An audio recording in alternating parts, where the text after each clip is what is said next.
Bom dia. Está se esgotando o prazo que a Câmara deu ao deputado Deltan Dallagnol para apresentar sua defesa ante a condenação pela Justiça Eleitoral, que tirou o seu mandato havido por 345 mil eleitores, se não me engano, do Paraná. Foi o mais votado. E foi um julgamento incrível, né? Que durou 1 minuto e 6 segundos, em que estabeleceram um exercício de futurologia, dizendo que futuramente ele poderia ter que responder a um processo disciplinar e, portanto, ele não poderia ter sido aceito o registro como o Tribunal Regional Eleitoral do Paraná aceitou, né?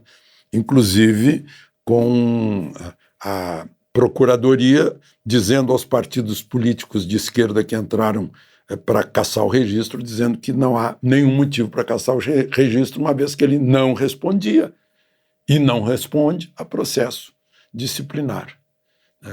Então, essa coisa incrível que aconteceu. Então, está se esgotando amanhã o prazo de 5 dias úteis depois da publicação no Diário Oficial da notificação para ele. Não foi retirado pela Câmara dos Deputados.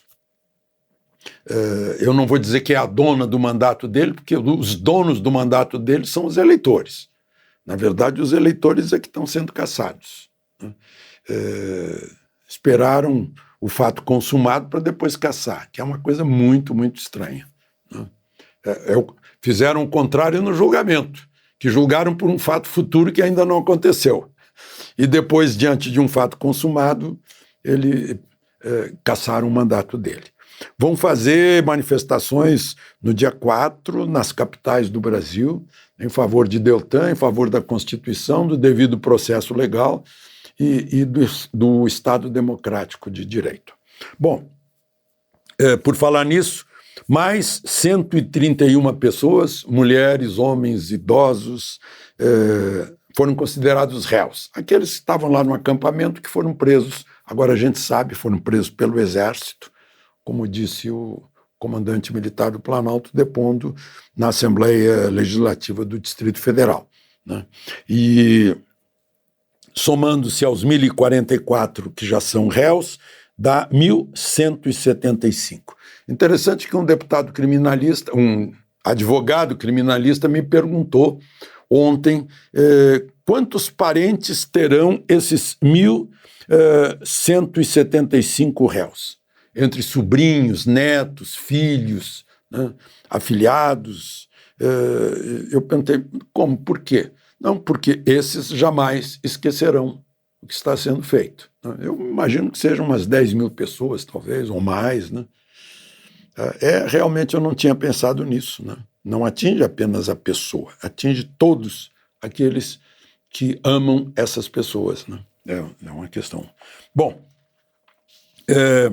durante o governo Bolsonaro, Bolsonaro reconheceu Juan Guaidó como presidente da Venezuela e a embaixadora de Guaidó aqui no Brasil. Agora está mudando tudo. O Nicolás Maduro chegou à noite, de repente, né? Teve que ser de repente, teve que ser secreto para enganar os Estados Unidos, porque ele é procurado nos Estados Unidos e onde o avião dele pousar, que houver possibilidade, o avião vai ser confiscado também, né? E ele está sendo procurado por narcotráfico, narcoterrorismo, né? Eu achei feia a posição de alguns deputados brasileiros que foram se queixar para a embaixadora americana, como se reconhecendo que ela tivesse algum poder sobre a lei brasileira, né? Uma atitude assim meio de colonizado, né? Mas, enfim, deviam protestar como protestaram na tribuna da Câmara e com a presença. Eu fiquei com pena até, porque o Exército fez a Operação Acolhida maravilhosa, digna de Prêmio Nobel da Paz, para receber milhares e milhares de venezuelanos com fome, doentes, fugindo do país em que nasceram. E depois ter que ver os dragões da independência prestando homenagem à continência, né, na subida da rampa do Palácio do Planalto de Nicolás Maduro, que desde 2015 não veio ao Brasil. De Brasília, Alexandre Garcia.